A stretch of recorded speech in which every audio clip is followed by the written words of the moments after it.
Hello again to each of you and welcome back to the Xander channel. Here I help people get out of their heads and establish and maintain coherence to our hearts. Even if you're a man, now everything vibrates and everything has a frequency. The universe, you, the earth, your words, your feelings, such as hatred and love, diseases such as cancer, even money vibrates. You can change your vibration with thoughts and feelings. Now, this is my path to happiness, joy, and love, and I invite you to subscribe and join me in this journey towards peace, joy, and happiness. And this video is about awakening your force, science fiction and psychology, Star Wars, ancient Tibet, and Jedi trainings.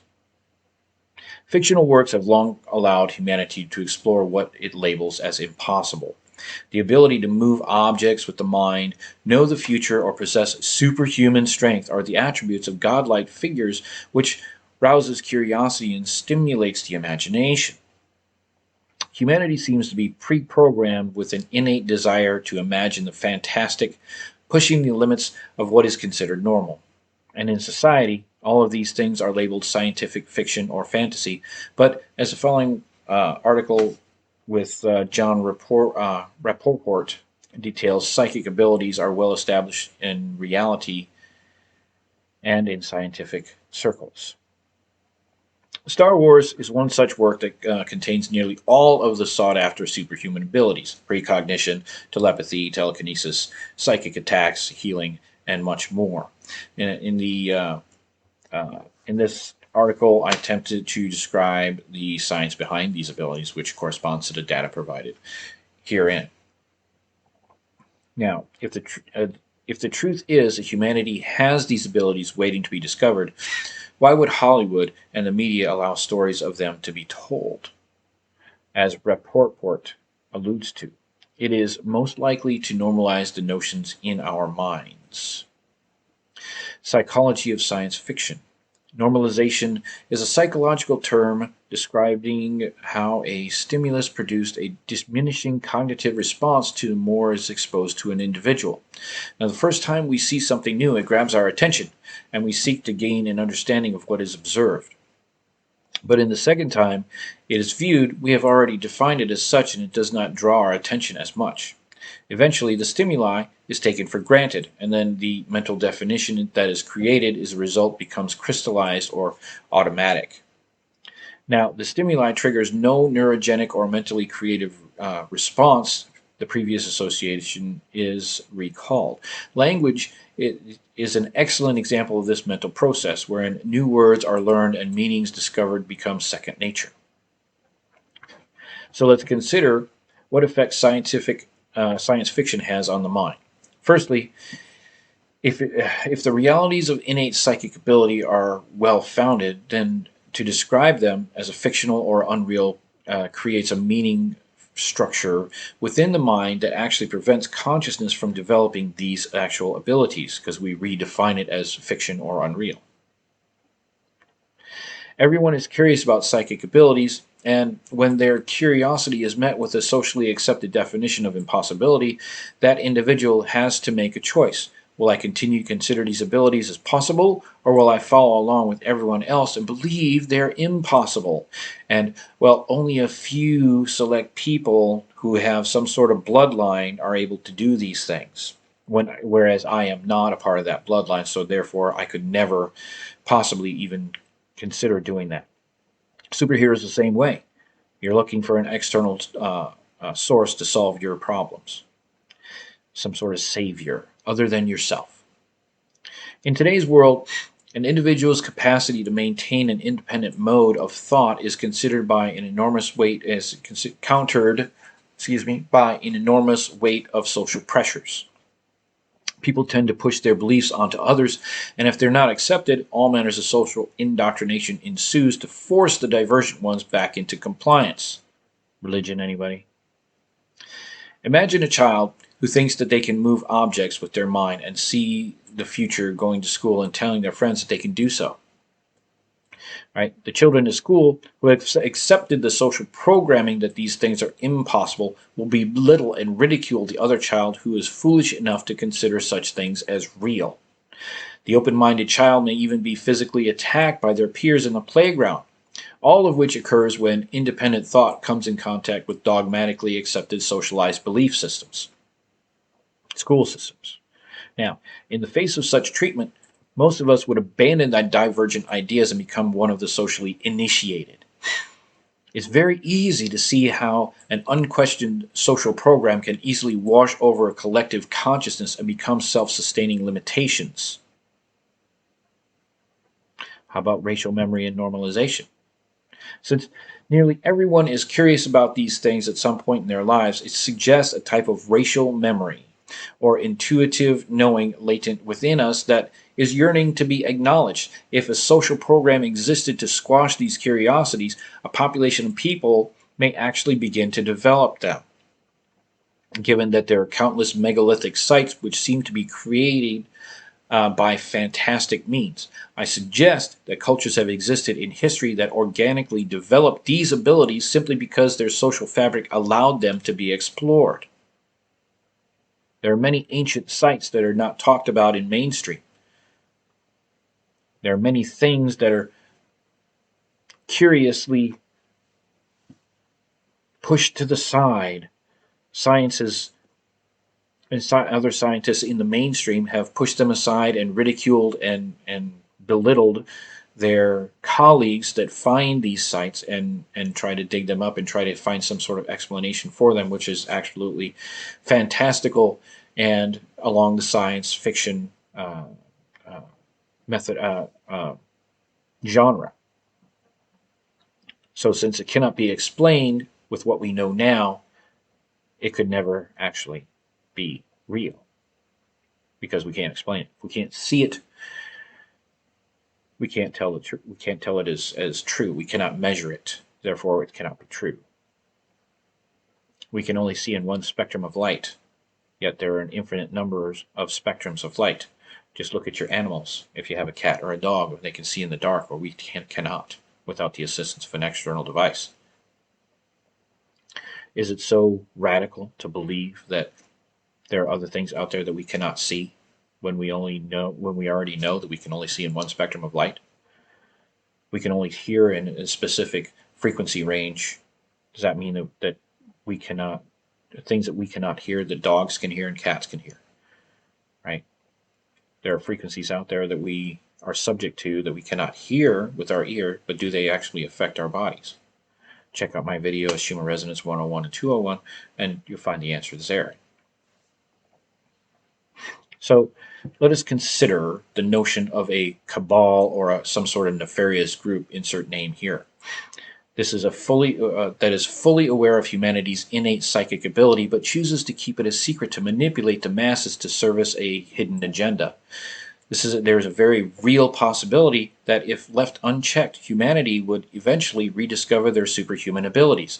And as such, this group devised a normalization campaign which allowed these curiosities to be explored, but in a way which allows labels them as fiction or fantasy, or that's nice, but I can't do that. This is a masterstroke of the powers that should not be on this world. In this way, the desires of personal empowerment and exploration of the paranormal can take place, satisfying this almost primal curiosity, but the end result is always recognition within an individual that these things will never actually happen. Fictional works of this type have essentially become one of the most successful propaganda campaigns in human history. Billions of people every year become incredibly curious about the paranormal nature of reality, only to be indoctrinated into a closed-minded and dogmatic point of view that all but guarantees that they will never actually achieve any measure of psychic abilities. But ultimately, the choice to accept closed-mindedness is always our own. And we can just as easily choose to consider these things possible. With this more open-minded approach, we can investigate the science that exists, proving these things are in fact possible. So, a note in line with the science and outlined in the above linked, in the below linked, article, these powers are founded on the recognition that one can actually do them. Otherwise, the CIA would not be investing billions of dollars into such programs. Therefore, one of the best ways to ensure humanity never rediscovers the abilities is to get people to believe they are not possible. But if one is actually brave enough to research the scores of anecdotes, the science publications, related papers providing these abilities are actually real, one will almost immediately beginning to have the paranormal experiences, thereby tapping into your Jedi-like powers. So, what do we think about that? Let's get one experience from an individual in this research that I've been doing. He says prior to his awakening experience in 2010, he was a devout atheist and a scientism follower. He dismissed all psychic abilities in science fiction, considered the world to be a deterministic and random place. But after discovering cures for cancer in 2010, he began researching everything he could find, including the science of consciousness. Shortly after he acknowledged the possibility of psychic abilities, he began to have enormous amounts of synchronistic experiences. He would see double number patterns such as 11 or 44, which he realized was happening with greater frequency. He began to pay attention of what he was thinking, and at the time, it seemed that these patterns, and oddly enough, almost always has correspondence to what was playing out in his life at the time, suggesting he was receiving some type of inner knowing that could be explained by normal processes. Or, excuse me, could not be explained by normal processes. So, 5 years later, in 2015, he's completely shifted his thinking insofar as that what he would consider possible. And his present operating conclusion is that nearly all of his thoughts are somehow connected to all points of time and space. It was the later conclusion allowed him to begin paying attention to all his thoughts instead of dismissing them in a random mind chatter. Now, please understand, Einstein's theory of E equals mc squared is random thoughts. He just focused on one, which is a beam of light. He stood outside that beam of light and looked at it and grabbed a hold of it and focused on it. Right? It's not always mind chatter. It could be your higher self or whatever, your psychic abilities are trying to tell you something, to teach you something. Right? You ever have a dream that you are flying? Have you ever had a daydream that you were flying? So also, he began having a huge number of precognitive intuitions in that when he focused his attention on a thought stream, they would almost always connect with what was happening in his life. For example, in many instances, a random thought would pop into his mind while watching a video, and then that would be expressed a few moments later in that video. I got to the point where he got to the point where he could piece together aspects of a plot or a story from the random thoughts. Therefore, he was exposed to those elements of the film. The more he allowed himself to gain awareness of these random thoughts, the more meaning they would have as an interconnectedness with his experience. In day-to-day bustle of life, it's been hard to continue exploring this aspect of his self because it requires meditation and self-awareness to further his training, so to speak. But even with a small effort put forth, huge leaps in understanding were gained. He thinks everyone should have a chance in their own lives to achieve a great deal, if we're all willing to explore them with childlike open-mindedness. So, stop growing up, Jedi.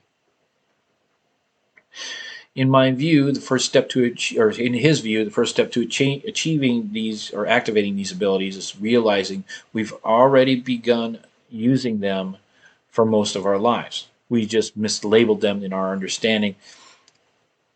And I would like to remind you of the inscription in the Temple of Delphi.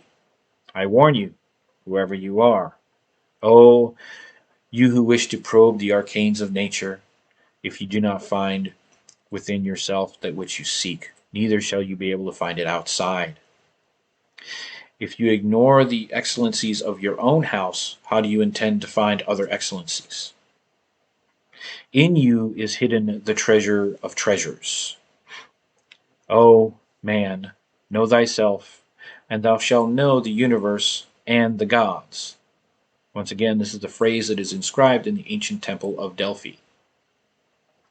Today, in this era, we look externally to technology and something else that will allow us to gain access to these abilities. In science fiction, often is some event such as a chemical spill or a radiation leak that imparts superhuman attributes into the character, and all of which downplays humanity's nature.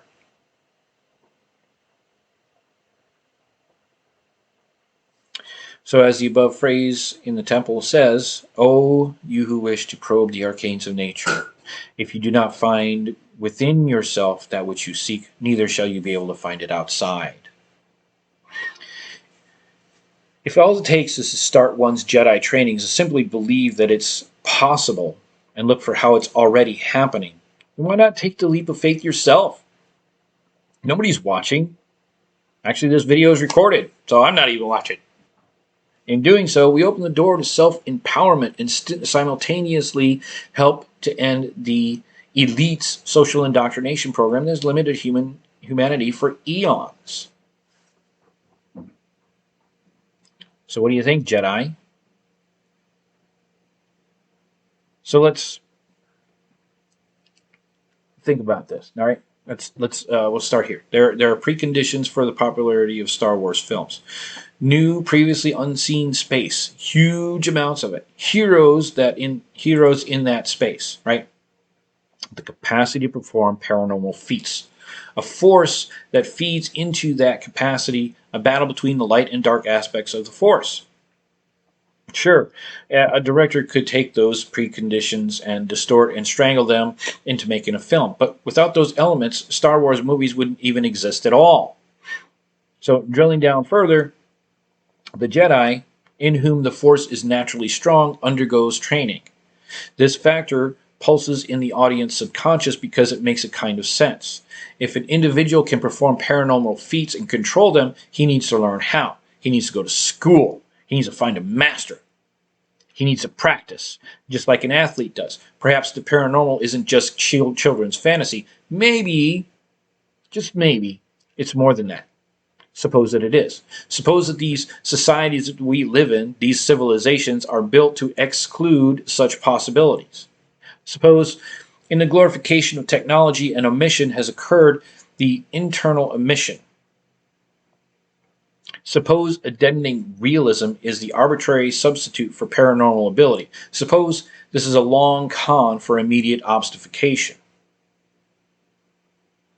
Read Dean Randig's classic The Conscious Universe.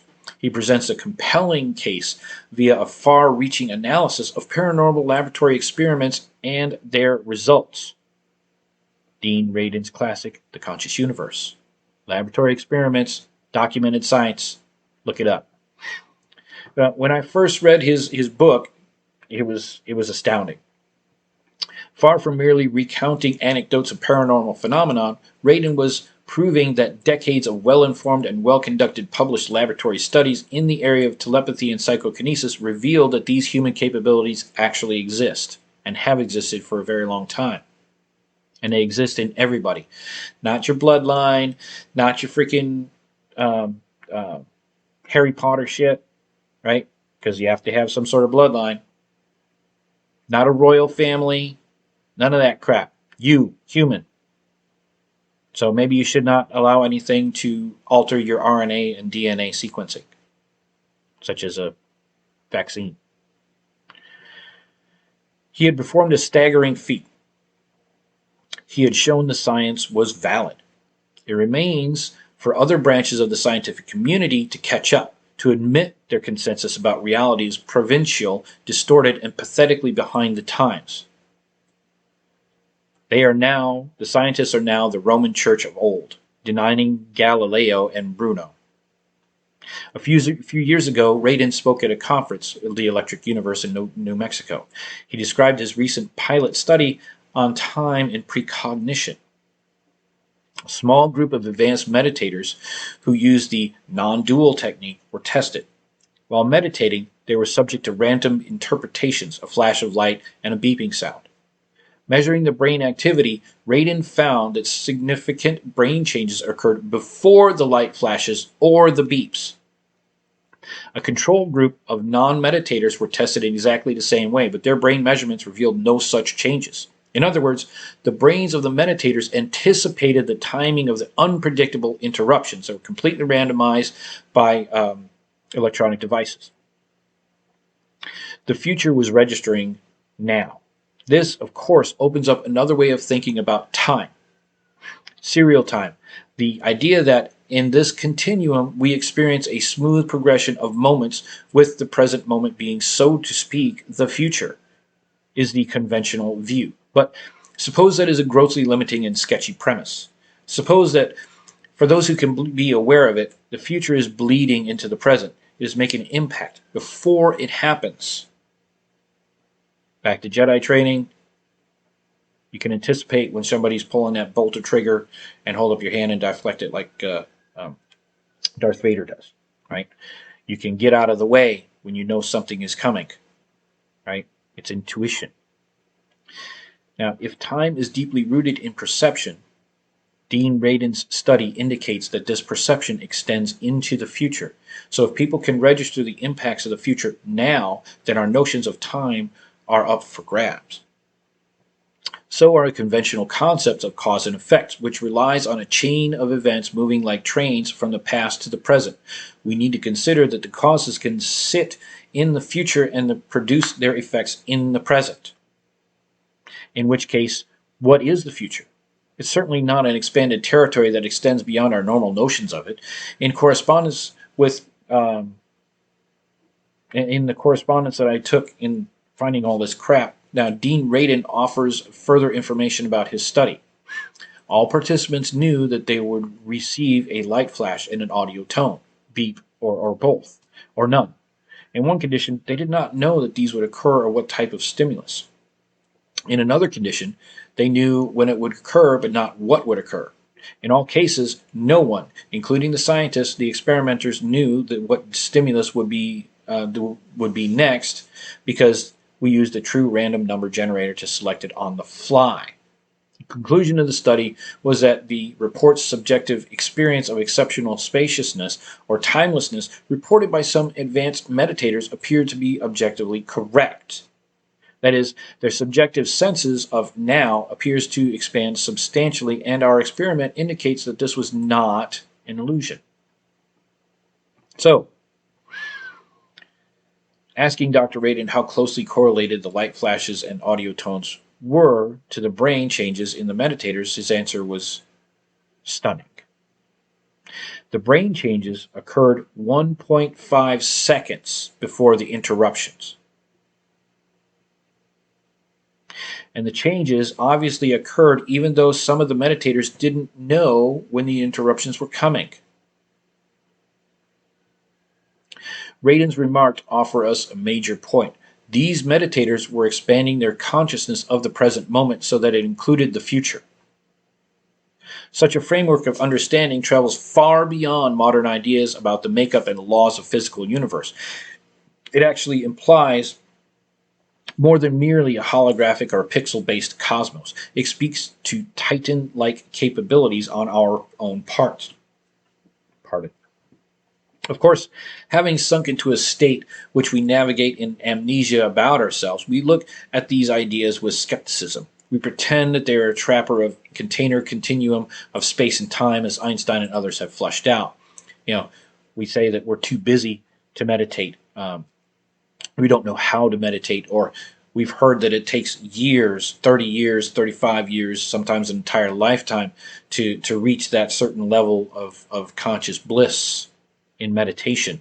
And meditators do it in you have to be in some sort of temple and not speak and just go within, and that's all you do 24 hours a day, 7 days a week, for 30 freaking years.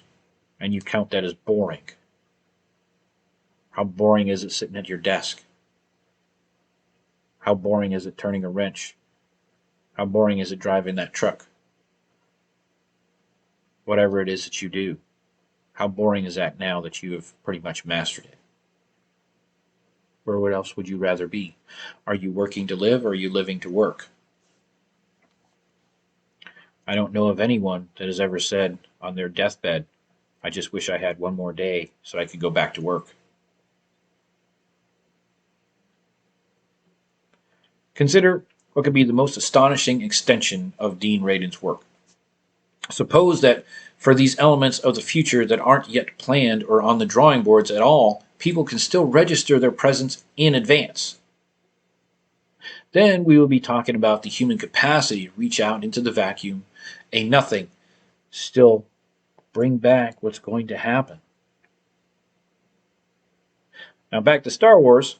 Jedi undergo training to improve their abilities to see into the immediate future, to know in advance what's about to happen, seconds before it does. For example, battle against an opponent.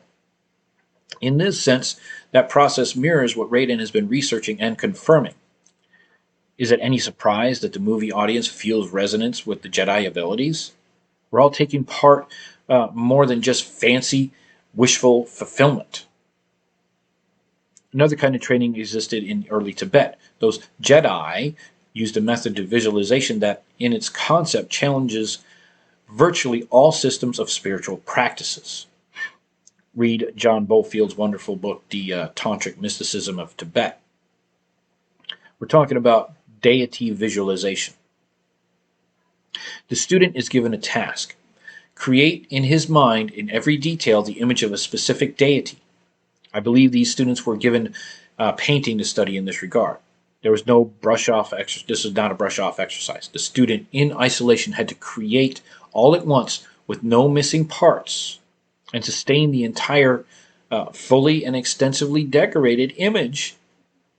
If they could accomplish this at all, it might take months or even years. If they achieved this goal, the deity would then naturally take on the persona of a counselor, a guide, and a friend.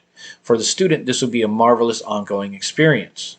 The teacher, watching the student closely, would determine when he was relying too closely on the guide, and at that point, he would tell the student, get rid of the deity. This, it was said, was more difficult than creating the deity in the first place. But if the student could achieve both the creation and destruction of the deity, he would then see, as John Bofield puts it, that the universe is a product of the mind. This insight, not merely an intellectual conclusion, but an immediate knowing and experience, would enable the student to change, rearrange, and recreate physical space, time, and energy. The early Tibetan school of the paranormal was undoubtedly the most original in the history of the planet. It also speaks to the idea that through training, throughout the development of the faculty of imagination, the individual can regain and restore what was originally his or hers before socialization, before indoctrination, and the realism submerged his or her own powers. The Star Wars films reinstate the concept of the advanced academy where the students actually train to experience their inherent capabilities. Therefore, the movies are more than just a spectacle. They firmly suggest that training, if it existed, would be the key to outdistancing the programmed and illusory dimension of the world people believe they live in today.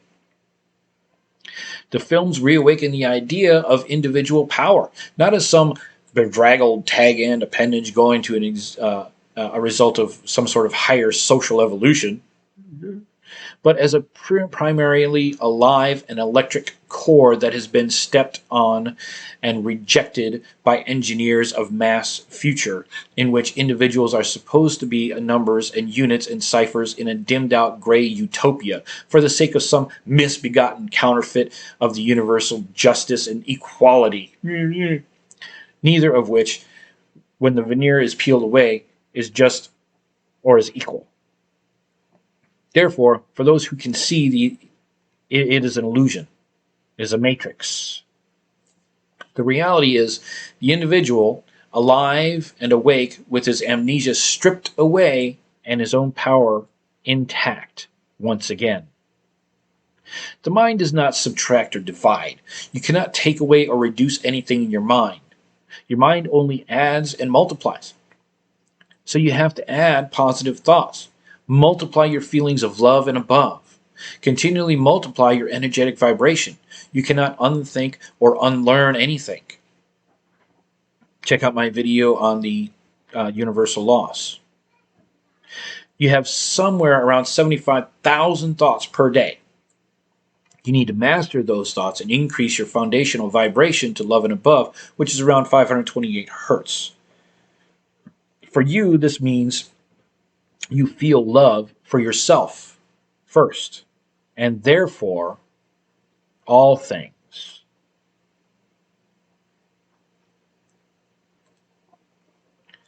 Go ahead and smash that like button and subscribe below if you learned something or agreed or found this interesting. Comment below to ask an educated question that you actually want the answer to. If you love this sexy fizz, hit the notification bell for the next posting. Right? And as always, a couple things to ponder upon if you're still tuned in. The future of medicine will be the medicine of frequencies. Albert Einstein. No disease, including cancer, can exist in an alkaline environment. Dr. Otto Warburg, 1931 Nobel Prize winner for the discovery of cancer. Now, why are you taking medical and health advice from people who have a vested monetary interest when you are diseased? And these people, although they went to school, never studied prevention of diseases. They only went to school to cut people up and issue you medications that destroy or that subside your symptoms, but don't fix a damn thing.